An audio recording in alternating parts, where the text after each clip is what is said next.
Your brain is lying to you. Trust your gut instead. Have you ever been in a situation where everything made sense on paper, ticked all the right boxes, should have been the right thing for you, but something just didn't feel right? Maybe it was an uneasy feeling in your gut, or you were avoiding making a decision, but didn't know why. Maybe it was a job offer that checked every single box, great pay, fancy title, stability, but you felt an invisible weight on your chest every time you thought about accepting it. Or maybe it was a relationship.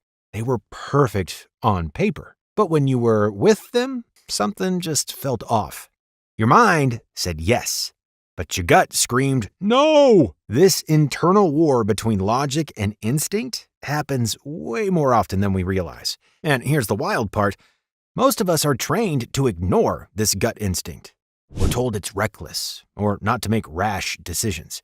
But what if we told you that your gut instinct knows you and your needs, wants, and desires more than any form of logic can? Well, today we're going to deep dive into this mysterious instinct because deep down, you already know what to do. Part 1, the inner tug of war. Logic versus instinct. Your brain, especially the rational part, the prefrontal cortex, is like a lawyer. It evaluates risks, benefits, pros and cons. It runs simulations. It wants everything to make logical sense. It calls on reason and evidence. But your gut? It's primal.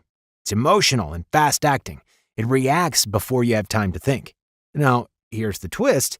In many life-changing moments, like deciding to end a relationship, quit a job, or take a leap into the unknown, your gut often knows before your brain does. And ignoring this instinct, it can actually cost you years of your life. So let me tell you a story. Imagine having an opportunity come up, a well-paying corporate gig, the kind of thing your parents would brag about to their friends. But something inside you, something quiet and kind of hard to define, feels uneasy. You brush it off, and you just tell yourself you're scared of change and that it'll pass. You convince yourself everyone feels this way at first. So you accept the job offer. And within 3 months of starting, you are miserable. Not because of the work or the people or even the hours, but because it's not a good fit. You knew. That one feeling that you had ignored, that nose, is the gut. But why do we feel this way? And how does the body and the gut even know? But before we dive in, I want to thank today's sponsor, BetterHelp. BetterHelp is an online therapy platform that makes it easier to start working with a therapist. You fill out a short questionnaire and you'll be matched with a therapist in as little as a couple of days. If it's not the right fit, you can easily switch therapists at no extra cost. A therapist won't just listen. They'll help you see things from a new perspective and guide you toward real, actionable change. And with over 7,000 reviews and a 4.3 rating on Trustpilot, BetterHelp is a platform people trust. So if you've been feeling stuck or overwhelmed lately, and let's be honest, who hasn't, consider giving therapy a try. You can get 10% off your first month by clicking the link in the description or going to betterhelp.com/improvementpill. Part 2, the science of gut feeling. Now, let's talk science. What we casually call gut feeling isn't just a throwaway comment. It's actually backed by neuroscience. Now, your gut has its own nervous system, the enteric nervous system, which is so complex that it's often referred to as our second brain. And this is with your subconscious, the part of our mental processing that is unconscious.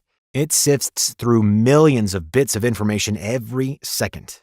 Patterns, micro-expressions, environmental cues, stuff your conscious, thinking brain is not even aware of. When your gut reacts to something, it's usually because your subconscious has spotted something important, something your rational brain is still catching on to. In a way, your gut is playing 4D chess when your brain is still trying to figure out how many places a knight can move. Sounds pretty complex, right? Ever heard of Steve Jobs? Of course you have. The hugely successful tech entrepreneur and founder of Apple started his journey by dropping out of college. Now, on paper, it was a terrible idea. He had no backup plan, no degree, absolutely nothing. But deep down, he knew the path he was supposed to take was not the one everyone else expected of him. He made a decision to drop out of college based on instinct. And the rest, well, as they say, is history. And there are thousands of stories like this. and you might be able to think of a few of your own too. Part 3, the overthinking trap. So why do we still ignore our gut? 2 words, fear and overthinking. It is our brain's job to protect us. It wants to avoid pain, embarrassment, and failure. So when we feel a strong inner pull to make a bold move, the brain panics. It floods us with what ifs. What if I fail? What if I regret it? What if I'm wrong? But here's the irony. Overthinking often leads to even worse decisions, or no decision at all. And as the saying goes, not deciding is a decision. You stay in the wrong relationship. You stay at the wrong job. You let your dreams collect dust on a shelf labeled, maybe someday. But deep down, you already know. Part 4, gut versus impulse. How to tell the difference. Now, sometimes making decisions based on gut instinct can come across as rash or even reckless. But let's break it down. Not every urge is a gut instinct. Sometimes we confuse our impulses with our intuition. And there is an important difference. But how do we tell what the difference is? Well, here's a simple framework. Pause, feel, act. Number 1, pause. Just take a moment. Don't rush. Breathe. Still in your mind. Number 2, feel. Ask yourself, why do I feel like this? Is it fear, ego, excitement? Or is it a deeper, calmer knowing? Number 3, act. If the feeling persists, even after time and reflection, trust it. True gut feelings don't scream, they whisper.